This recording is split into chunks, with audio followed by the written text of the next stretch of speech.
만세에 삼창한 박용만. 개인 간 대출 거래인 이 P2P 대출 관련 법안이 법제화를 위한 첫 문턱을 넘자 박용만 대한상공회의소 회장이 만세를 외쳤다고 해서 화제입니다.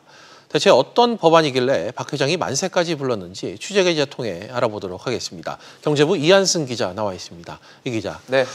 박 회장이 법안이 통과됐다고 만세를 외친 게 왜 이렇게 화제가 되는 겁니까?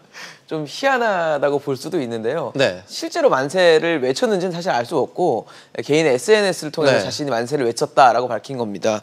사실 어제 국회 정무위원회 법안 심사 1소위가 있었는데 이 자리에서 지난 2017년 7월 처음 발의됐던 이 P2P 대출 관련 법안이 2년 1개월 만에 통과가 됐습니다. 네. 이 소식을 들은 박용만 회장이 자신의 SNS를 통해서 만세를 외쳤다면서 눈물까지 난다라고 글을 올려서 주목을 받은 겁니다. 네. 박 회장은 그동안 여러 차례 국회를 찾아서 이 P2P법 통과를 촉구하고 또 규제로 어려움을 겪고 있는 젊은 창업자들에게는 이 미안함을 표현해 왔기 때문에 이번 법안 통과가 반가웠던 것으로 보입니다.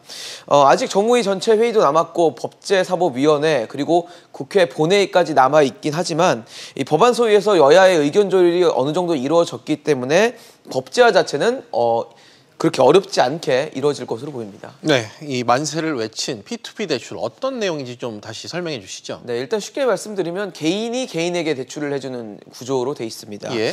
돈이 필요한 사람이 이 P2P 대부 업체에 대출을 요구를 하면요, 업체가 투자자를 모아서 돈을 또 모으게 되고요. 그 돈을 대출을 요구한 대출자에게 빌려줍니다. 대출을 받았으니까 이자를 내게 되겠죠.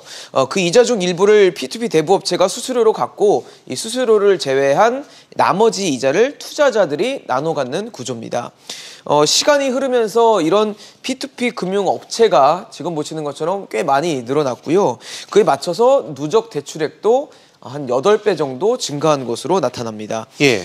경쟁이 치열해지면서 또 부작용으로 어떻게 보면 이 허위 대출 또 과장 광고들이 난립을 했는데 이 법적 강제력 없는 가이드라인만 있다 보니까 사실상 P2P 대출이 이 금융 감독의 사각지대에 놓여 있었다고 해도 과언이 아닌 상황입니다. 예.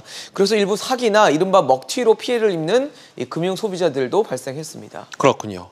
법안 내용이 대체 어떻길래 이 박용만 회장 그렇게 반긴 걸까요?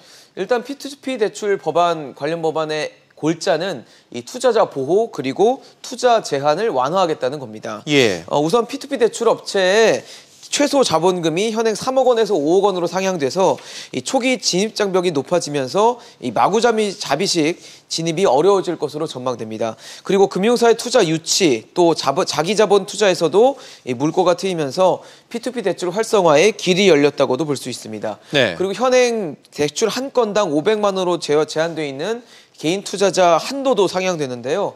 박 회장은 이 창업에 나서는 청년들이 온라인을 통해서 이 투자 자금을 보다 좀 손쉽게 유치를 할 수 있게 돼서 이번 아까 만세를 외쳤다는 말씀처럼 환영의 뜻을 좀 애둘러 표현한 것으로 보입니다. 알겠습니다. 이 기자 잘 들었습니다.